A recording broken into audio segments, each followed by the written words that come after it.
Cups. But first, is this either your first time at 1 Million Cups? Your first time? Okay. You've been to 1 Million Cups before? Okay, awesome. So for those who don't know what 1 Million Cups is, we are powered by the Kaufman Foundation, and this is a nonprofit initiative to create just a community for entrepreneurs. So we are a radically inclusive environment. We're geared towards startups, companies less than 5 years in business typically come. So just the format. Every Wednesday we have 1 or 2 speakers. They come and they present. It's not a sales pitch, it's just presenting their business, what they do, and then us, the community who attends, both in person and virtually. They ask questions, give feedback, and see how we can build genuine connections with each other. So today we do have 2 presenters, so we'll go ahead and call up Tim if you want to come up.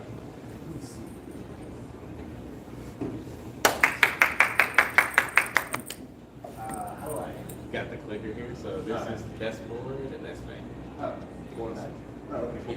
Yeah. All right. Cool.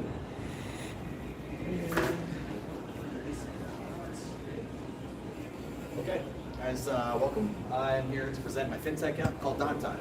Getting people out of debt, 1 dime at a time with Dime Time. Awesome. Dime Time is a fintech app by me. This is a hyperlink. Anything that's underlined on my slide deck is a hyperlink to any information that I use, my source, and then also my EIN correlated with the IRS or my LLC. How it works. The app's unbuilt, it's undeveloped at the moment, but essentially we develop an app, select your bank, you link it to your bank account, you link it to your debt account, and then you round up purchases. Really easy like that. You purchase a cup of coffee, $4.50, it rounds up 50 cents, and it pays off any kind of debt, whether it be credit card, car payment, anything like that, okay? Value proposition, we collect financial data from users, we round up purchases to pay down debt, charge a monthly subscription, and then we revenue generated by interest from the business account we talk about here. Market cap, I don't think this is any surprise. Country's $14.3 trillion in debt. These numbers only go up. This is mortgages, credit cards, student loans, car payments, any kind of consolidation loans, whatever it is. We're getting in a lot of debt, and that number's only going up. So these are some of the numbers all the way up to 2025. Generation debt, you can kind of see where you guys fall in to this. We have Gen Z, 18 to 43, the average amount of debt. You can see it typically increases. This is correlated with mortgages and everything like that. So you have car payments, you have credit cards, you have student loans and stuff like that. As a person ages, they generate more income, they pay off more debt. You can see that, but also as they get older, they have more real estate debt. But this is our market opportunity right here. It's a big market, $18.3 trillion and growing. 275 million smartphones in the country. We have a population of what, 350 million people. We have 5.3 billion consumer debit and credit cards, which is very important for our business model. And then on average, we're looking at about 25 swipes a month. So when you go out and there's coffee, gas, whatever it may be. Oh, whoops. We are going to be using an API by a company called Plaid. Plaid was incorporated, or I think they were bought out about 3 years ago by Visa for $5 billion. If you have used Venmo, if you've used Cash App, if you've used Robinhood or anything like that, you inevitably have already worked and seen the slides from this company. It's an API that you drop into your code that provides all a list of pretty much what they claim to be every single financial institution in the country.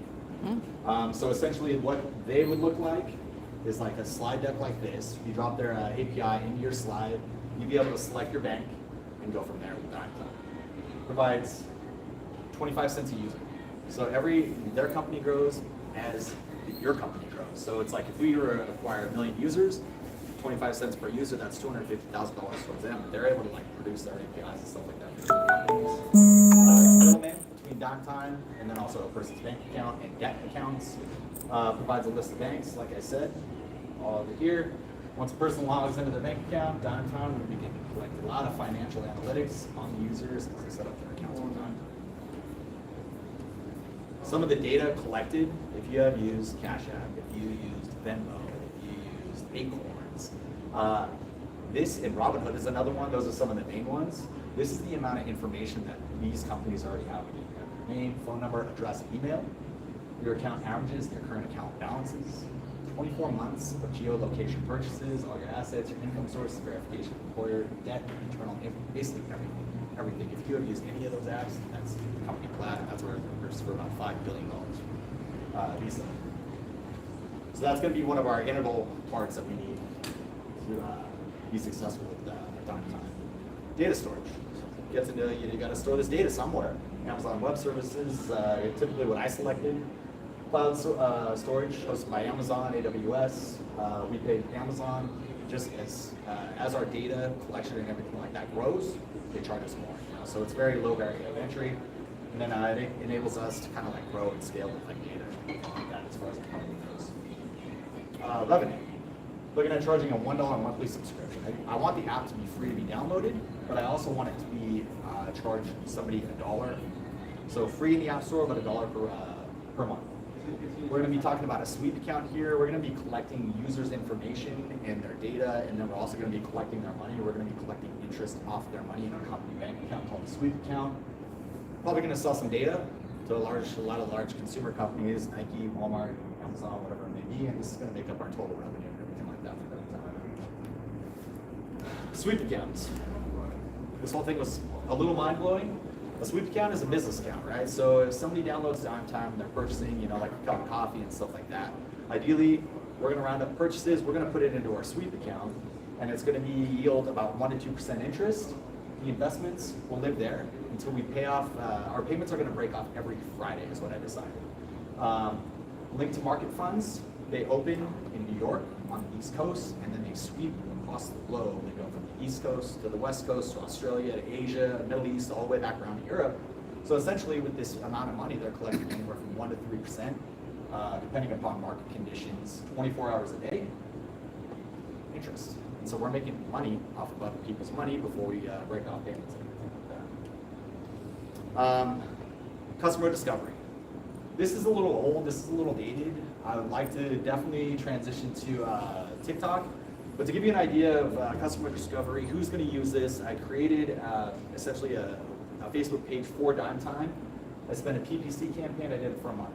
I spent $100. I advertised all over the country, New York, Boston, Miami, Chicago, San Francisco, Dallas, all that other stuff. So I advertised to nearly 20,000 people. 8,500 people reached domestically with engagements and then reactions. So that's all over $100. You can imagine if there was more money added to that, I'm going to get a lot more customer interaction. Go-to-market strategy, this has changed a little bit with what I'm about to show you guys at the end. App development takes a while, 30, 60, 90 days. You're going to have somebody crushing out code. 90 to 180 days for an MVP, which is a minimum viable product. That's pretty basic. 180, 6 months to a year, roughly. 6 months to a year, I would say. Open it up to a closed audience of 2,500 people, just to make sure that the code is running, that there's a lot of cybersecurity and everything like that. And then within the year, release it to the public once everything is secure, it's functioning properly, and everything like that. Competitors changed. Was featured on Shark Tank. Mark Cuban gave him $250,000, I think, for what, 25% of the company. They have since already processed $100 million in debt payoffs. They started with student loans, and they've since made a segue into consumer debt. So they charge $3 a month. Initially started, like I said, in 2017 with student loans, and now they're getting into consumer debt.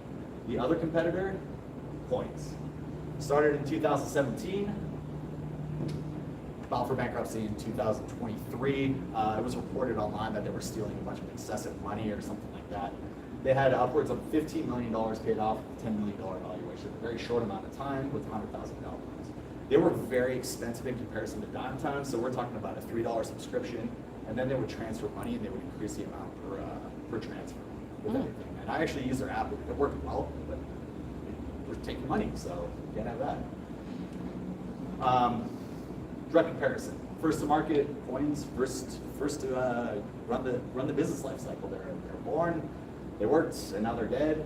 We're looking at, in comparison, $1 versus $3. Revenue, this is essentially free. We're collecting money and making money off of other people's money, where they are charging people $5 to transfer money. They had APIs by Plaid as well as we do. They didn't really have that much of a marketing campaign. They didn't really have anything that really stuck. Their logo is a little bland, very difficult to try to explain to somebody. Download Coins with a Q. But they did end up paying off $10 million in a short amount of time, so that's pretty good. Phase 2. I bought Bitcoin dating back to like 2013, I think it was, and there was an app that worked just like Dime Time. It was called Lawnmower. lawnmowers connected to Coinbase, and I used purchases to round up payments, and it put it right into my Bitcoin wallet, and it was $200. I doubled my money. I put like a couple $1,000s in there, and I doubled my money. That's how I moved to Las Vegas. I didn't know Bitcoin was going to go to 100,000. I would not be here right now. But this is a working demo. How do I? Can I? Yeah. Yeah. Let's see. This is relatively new.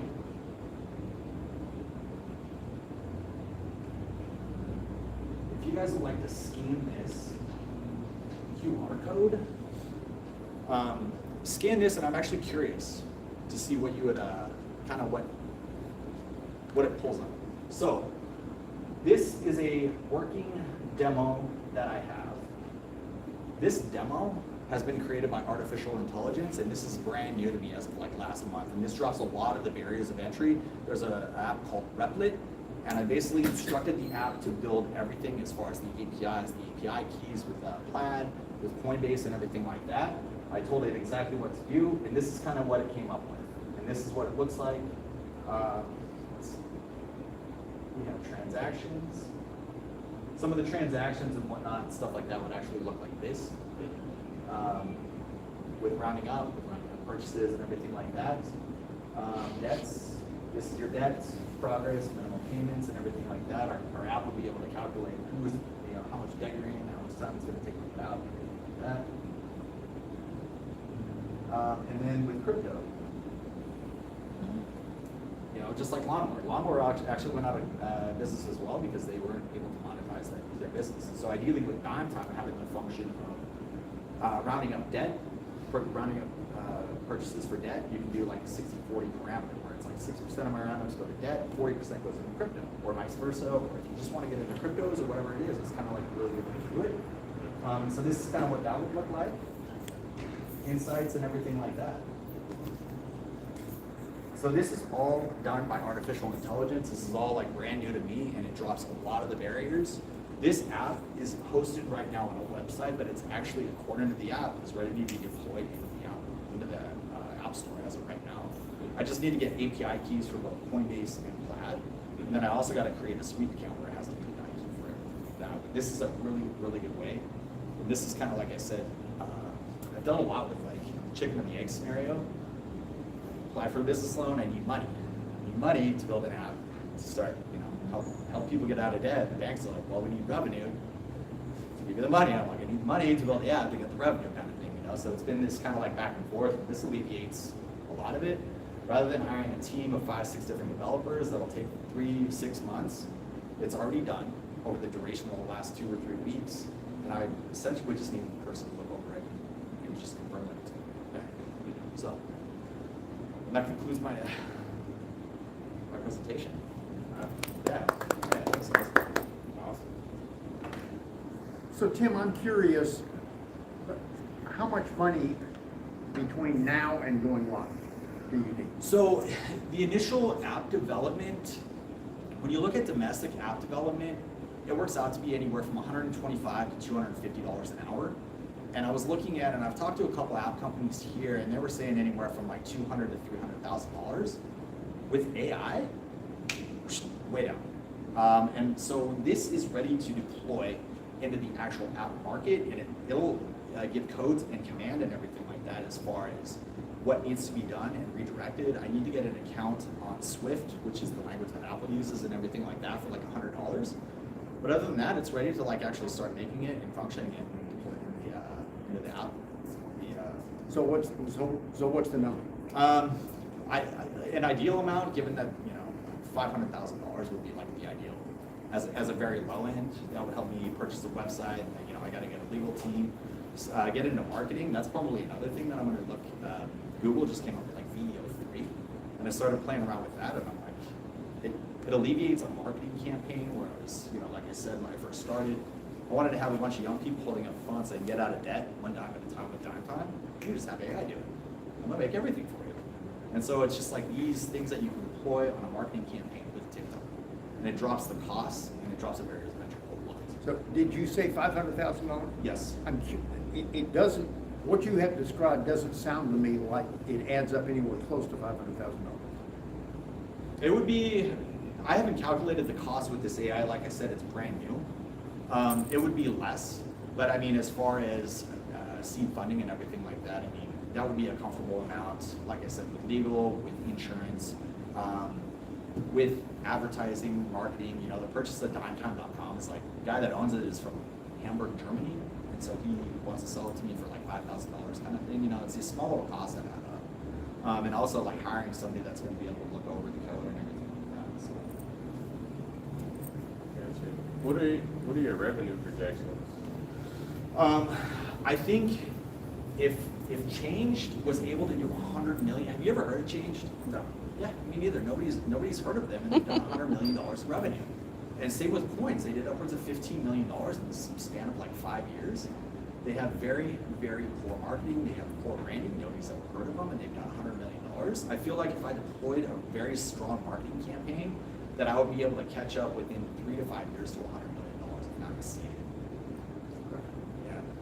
So it's hard to gauge with the startup, you know, but that's like typically my projection would be figuring out what they're doing, how many people know about it, how many people have heard it. They've only had, you know, a couple million people download their app. So. And with the sweep account and the investing, is it like all automated, or are people running that on the back end, or how's that gonna work? So I've gotten 2 responses from JP Chase. The guy that introduced me to the sweep account out in Vegas, he was the one that explained everything. It's like basically download Dime Time, the money goes in there, we're gonna break out payments, everybody's done on Friday, right? But in the meantime, it's sweeping around the country, we're collecting 1.3% interest. The guy in Dallas is like, the guy at JP Morgan branch here, he's like, I don't know if we can do that because you guys would be a direct competitor to us and you'd be taking a lot of money from us, which is the exact thing I like, but I get it. You know, and so the sweep account was like this mind-blowing thing with JP Chase that I didn't know anything about. People that are after CPAs and stuff like that actually know about it, but it's just one of those business accounts, which is very common for people to have like a business account where funds come in and go out kind of thing. Yeah. Changed is experiencing a little bit of a pushback as of April last year. I think they're the ACH company that they were working with that does their debt transactions. There was some kind of like $93 million squabble that they got that they don't change. $93 million kind of thing, you know. And so that's ideally I would like a larger financial institution to deal with it. Somebody like Wells Fargo, US Bank, Chase, whatever, but it's going to be contingent upon competition, basically. Got you. So something that the bank would do, and you're saying JP Right. Morgan Chase is saying you would be taking their money by doing it? Pretty much. I mean, if we're offering people to get out of debt a lot quicker, and they have Visa on their Freedom card or whatever, they're going to be like, oh, we like these people at 23% interest that are just making the minimum payments. We don't want to get out, you know, they're making money off of it. That's kind of like what it is. You know? I don't want to see people in credit card debt. Mm-hmm. Nobody does. It's terrible. It's terrible. Mm-hmm. So.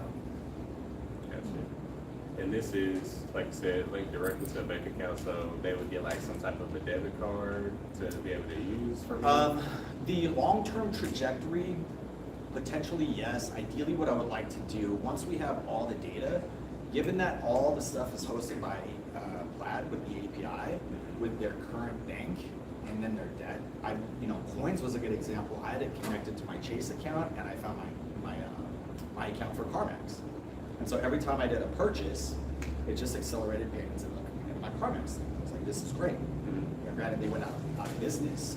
You don't need a card or anything like that. It actually just connects 2 different accounts from your checking account to your bank account. Okay, so it just analyzes your transactions and then it makes an additional transaction Right, yeah. to move that money? Yeah, to of course, withdraw that yeah. money? Yeah, so it's just like an accelerating, and it's loosely based off of Acorns. When I used it, I was like, I came up on $1,000 within like 90 days, but I didn't alter my spending habits. And I was like, this would be a really good way to get out of debt. You know, an additional $1,000 every 3 to 6 months, apply to your car payment. That's going to get out of a car payment or a credit card. It's going to reduce the amount of interest that you pay. Gotcha. So the long-term trajectory is what I would like, given that we're collecting so much data on a user, is to start deploying maybe some like push notifications to users that have been doing it for like 6 months and saying, hey, we notice you have credit card debt with MasterCard, American Express, Visa, Discover. They've got you at 20%. We'll pay that off and then we'll buy your debt. We'll give you 10% interest.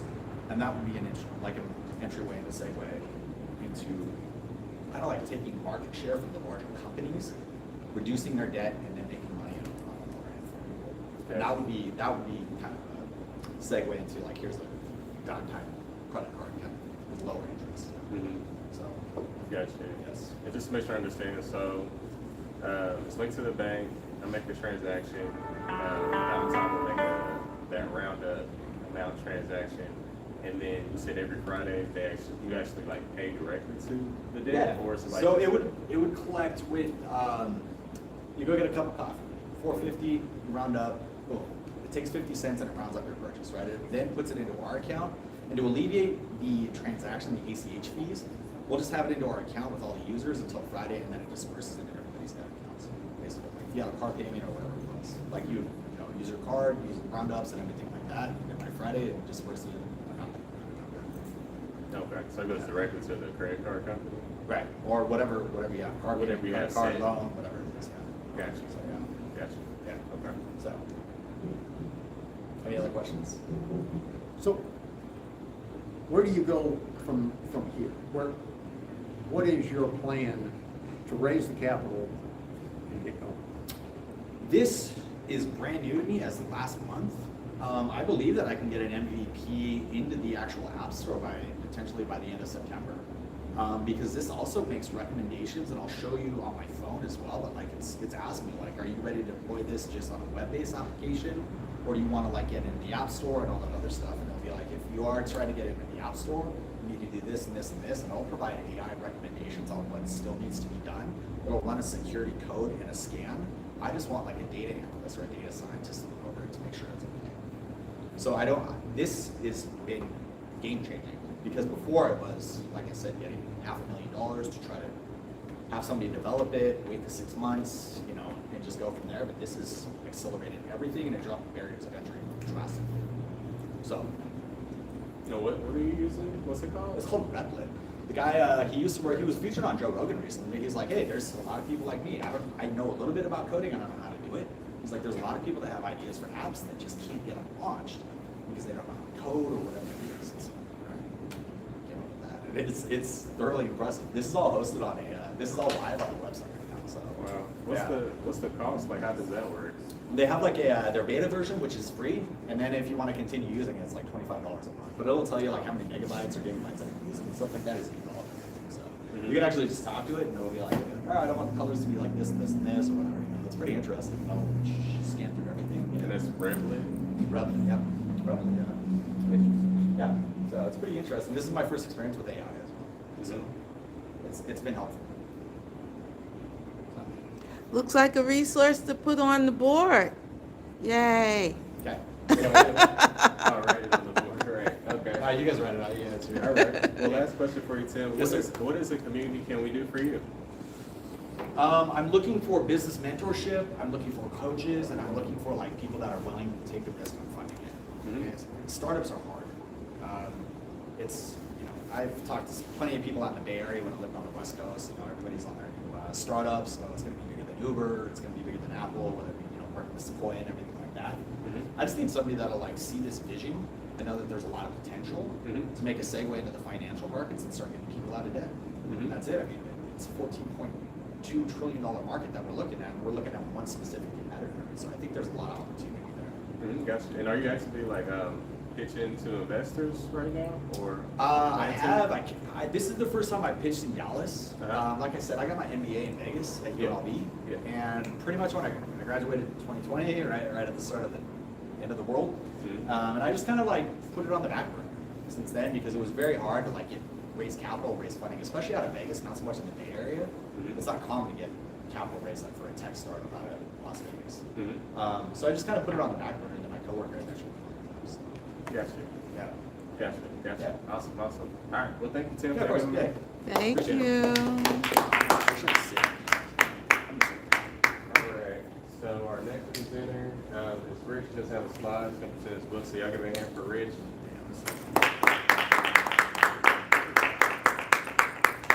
So that was a high-tech presentation from Tim. This is a low-tech presentation from Matt. I'm obviously all not of right. the same generation. But so every small business faces a problem. They face a lot of problems, but one problem in particular.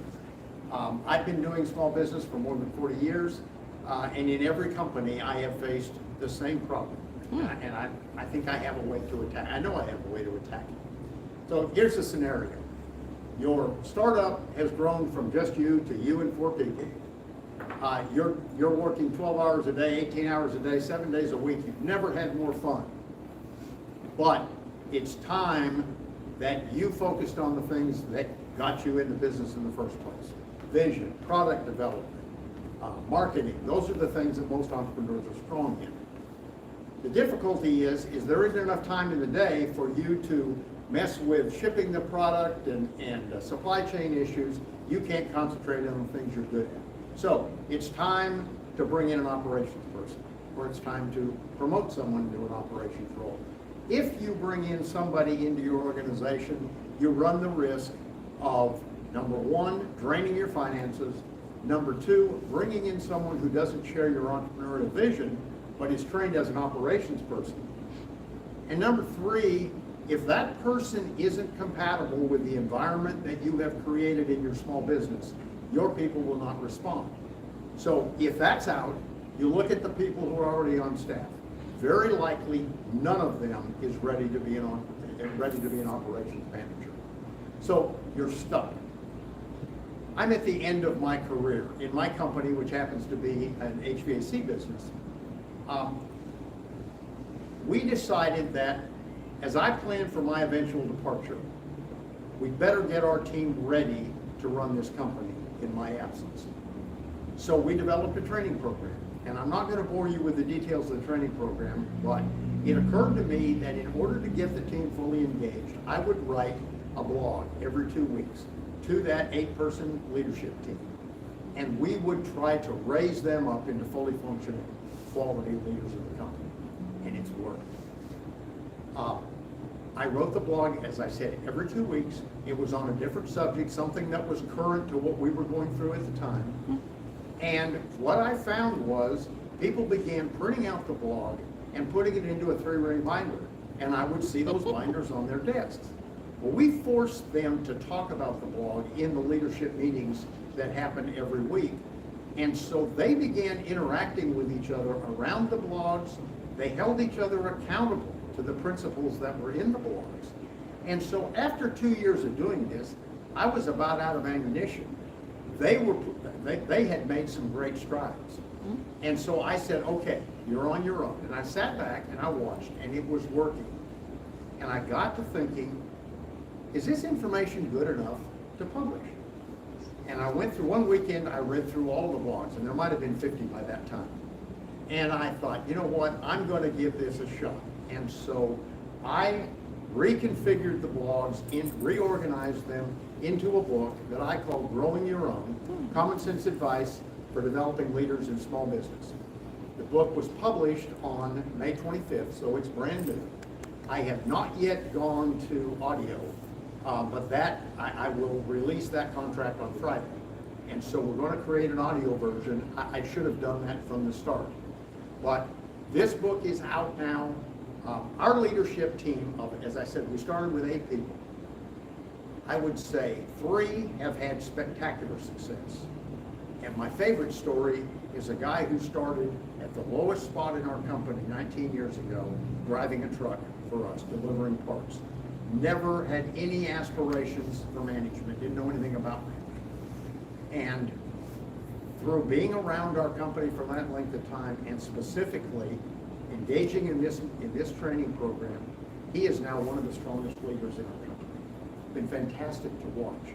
We've had 3 more people who have had very good success and have moved forward and are far better leaders than they were when we started the program. We have one, a 25-year employee, who we finally had to let go because he just couldn't handle the management part. Great guy, great employee, but he wasn't up to managing. And we have one more that's on the bubble. In fact, there's a meeting going on about now to talk to him about whether or not he wants a future leadership. So that's my story. My goal is to get this book in as many hands of young entrepreneurs, small business owners as possible. And it's as simple as that. So I'm going to tape a podcast tomorrow, a local business podcast. I would love to do more of that. As far as what I need out of 1 Million Cups, I need information about what entrepreneurial groups are you visiting with? Who are you aware of? who can I go speak to? I'm going to leave a copy with everyone in the room today, and I have plenty of copies of the paperback and would love to distribute those free of charge. The book can certainly be bought on Amazon and Barnes & Noble, but that's phase 2 or phase 3. My interest now is more in just giving back to an entrepreneurial community that has given me a great life. So that's my story. Great story. So you said you want this book to go to every entrepreneur, every business owner. You come from an HVAC background. Correct. Do you think this book applies to everyone, or more specifically, are you able to niche down into a specific audience to HVAC Good. businesses? Really good question. He's a marketer. Really good question. So there are 2 answers to that. I didn't go into my background. I started in the real estate business. I've owned, I think, 8 different businesses in diverse areas: party rental company, a used office furniture business, construction and real estate, and now the HVAC business. So many of the stories and anecdotes in the book are from other industries altogether. Some of them are about me, some of them about other people.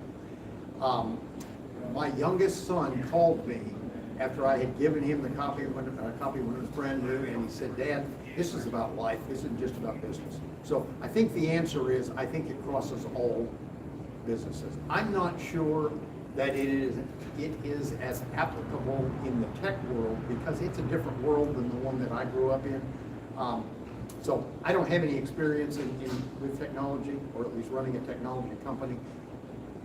And it is definitely not applicable in a big business, because small businesses are very different. You wear lots of hats.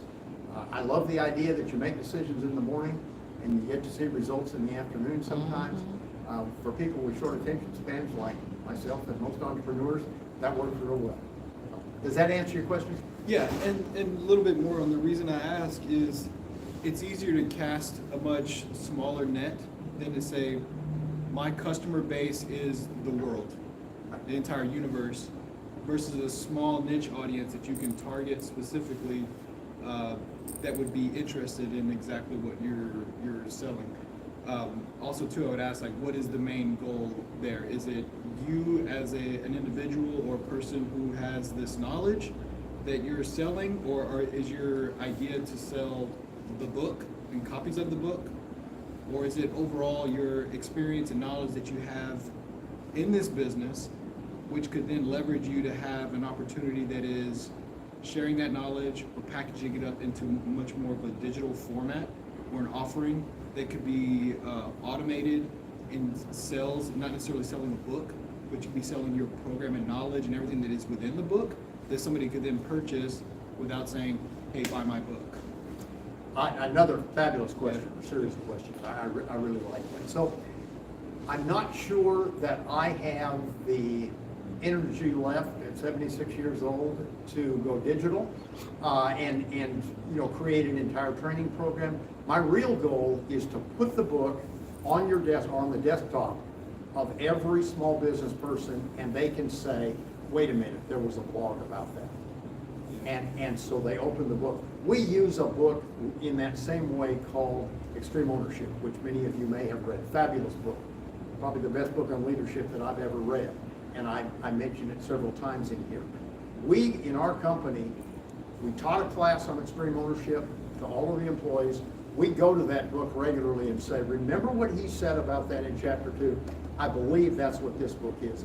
Because it was written in blog format, they're all very short. The chapters are about 2.5 pages. It's a very easy read. It's a very comfortable read. There's lots of stories, but it is meant to be a reference for small business owners. And I think there's still a good opportunity to be able to do that. Like, you've already done the majority of the work.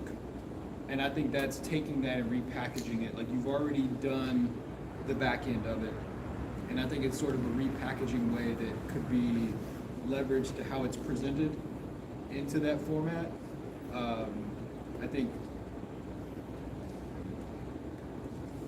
I think it's a little difficult to sell copies of any book.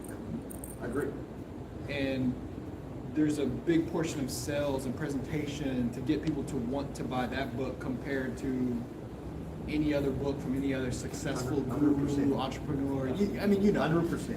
But that's what I think is very great about someone like yourself or anyone who has this personal knowledge and expertise in a very specific category that is true to them. That's what makes you special versus like, I want to talk to everybody. It's like, well, who's this guy? No disrespect or anything, but No, it's no, like, no, who is he? I Why agree. do I listen to him? But you're saying, hey, I have 25 years of experience in this specific category, and this is how I've done. That's personal story, I think is what makes your book valuable to these different audiences, which could then apply to every HVAC company in the United States.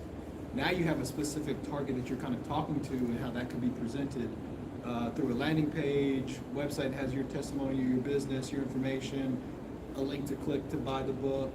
That's something that could be sold. We have all of that, and all of that is in place. But Okay, good. But the access to the greater market, there's no reason for someone to go to our website unless, they've heard a talk or whatever, Right. or That's where hopefully with this podcast. or paid something. advertising, targeted advertising, Yeah, all that. and comes into play. I'm not sure, this being a legacy project, I'm not sure how much money I want to throw at the, Oh, you can throw a little bit and go a long way.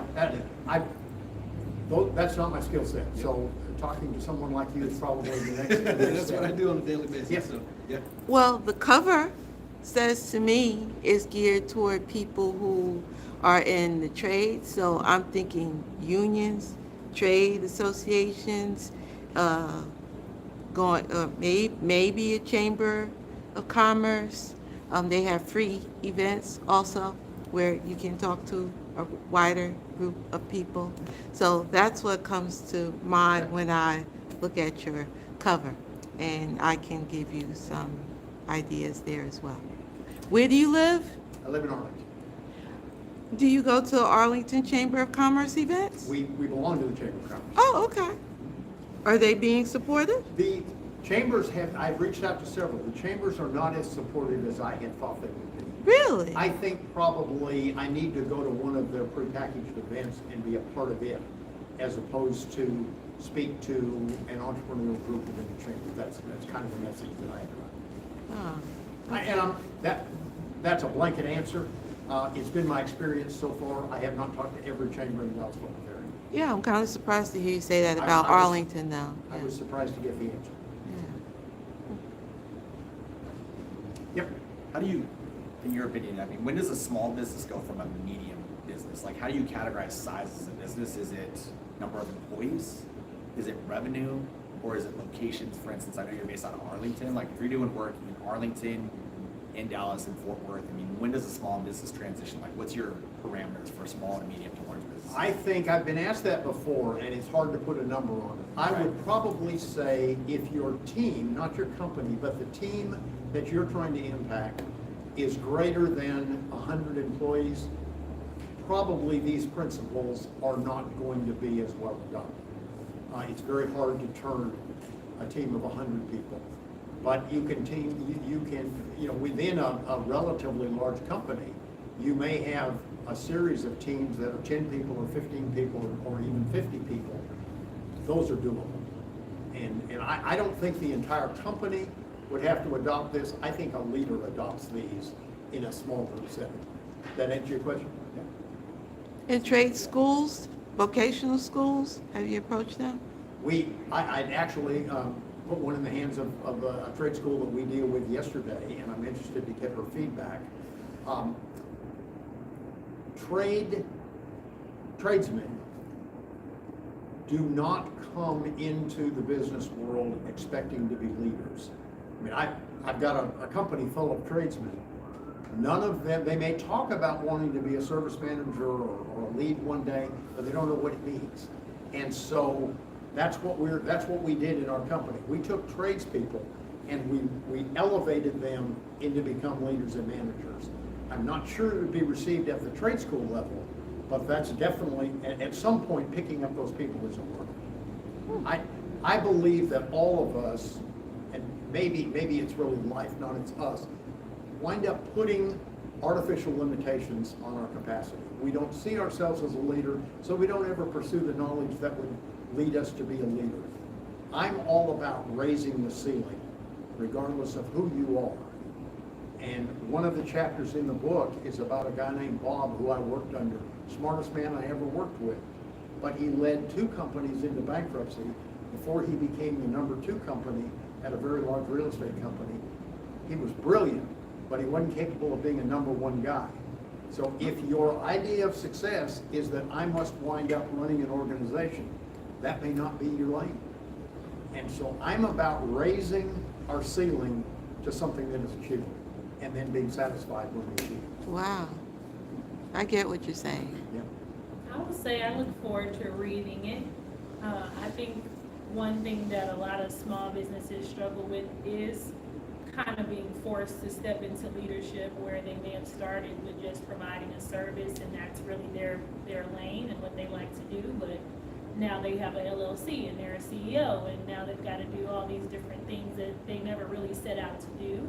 And so I think, whether you're 0 employees, of course, small business is usually under 500 employees, especially startups. I think this is really something that they need to understand if they're looking to grow and scale and build their businesses, and actually having that mindset of a leader when they're going into making those different decisions, but also prepare themselves for the growth that they want to see happen in their company, even if it is still at that small business level. So I think it's good. I mean, I've talked to over 500 small business owners, and everybody seems to have a very similar issue of, hey, I'm the service person. I don't know about managing a team. I don't know about, being a leader or, kind of positioning myself in this way. That's not my level of expertise. Some may want to learn that, whereas some may want to actually just stay where they are and continue to do the service. So, I think it'll also alleviate some people of stepping into that role forcefully and saying, you know what, maybe I need to hire a CEO and maybe I'm just the COO, right? Because this is not necessarily where I want to cultivate myself, and I'd rather have somebody who has that desire step in and do that for the company. And speaking of You're the resources- perfect target audience that this book was written for. So do me a favor, when you have read it, would you give me some feedback? I would love to hear if the book meets your expectations. And the book has my card in it, and so it's easy for you to reach out to me, and I would appreciate that from all of you. That good feedback, bad feedback. If you like the book, review it on Amazon or Barnes & Noble. If you don't like the book, just email me. Does it sound like We'll talk about it. I know that's right. he said, give him the real review. But it sounds like it's not so much centered on the specific type of business as it is just the overall principles and the things that you need to understand when you're leading a business. I believe that it is, yes. There are some examples from the HVAC industry, but there are also examples across other industries. Do you two know each other? No. But we're Kayla, going would to. you introduce yourself and your role here, please? Sure. Well, hello everyone. It's been great to hear about y'all's businesses. My name is Kayla Niemer. I am the manager of this space, community engagement manager for Comerica. I've also been a small business owner for, I guess, maybe 7 years this year. So work with business owners every day. We have a no-cost co-working space here, so we support our kind of audience is small businesses, anything under $1 million in revenue. So we have about 330 members who have onboarded and have access to this space in all different types of industries. But what we do is provide this space to the community to do education, business advising, and coaching. So we work with different resource partners around Dallas to bring educational offerings as well as mentorship to business owners so that they can not only grow their businesses, but get the real kind of nitty-gritty information that they need to know as they're thinking about what they want to use their business for and what they want to get into, how they want to position themselves. So our goal is that people understand more. Obviously, we're a financial institution, So we do also like to educate on capital, making sure that people know how to best prepare themselves for the type of capital they need, but that they also have strong business models, because if you don't have revenue, it's very hard to get capital. Or if you're not positioned to get revenue, it's even harder to get capital. So that's what we do here. We've been open for 2 years, and so we love opportunities like this to work with like 1 Million Cups, different organizations to provide space for business owners to do what they need to do to grow their business. So you've got plenty of people here that you can chat with. Feel free to come in on any day. We do a monthly member huddle on every first Friday of the month. So that'll be September 5th will be the next one, where we bring in resource partners and then kind of allow for business owners to network. So you're welcome to join anytime, both of you. That'd be great. Yeah. Come out and talk about your businesses and meet some other business owners. Nice. I like that. It's been a pleasure to hear. Yep. Earlier when we first came in, I had mentioned I was in the Navy, and so like as you advance in rank, leadership is a big thing.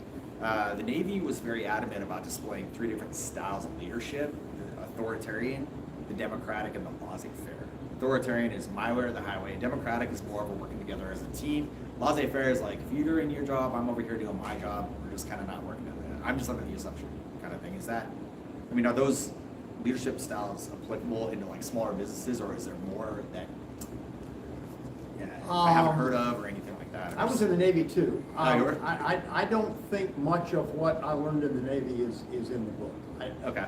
The large organizations like the Navy are looking for a different style of leader. There's nothing wrong with it, but they are dealing with huge things. Small business people don't have the luxury of being authoritarian, or they won't have the 3 people that they wanted to hire. And yet,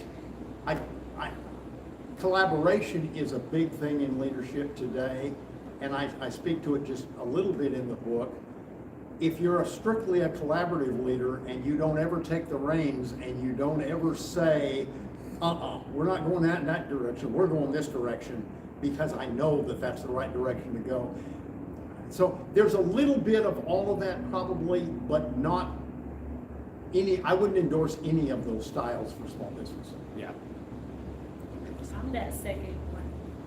That's me being Democratic.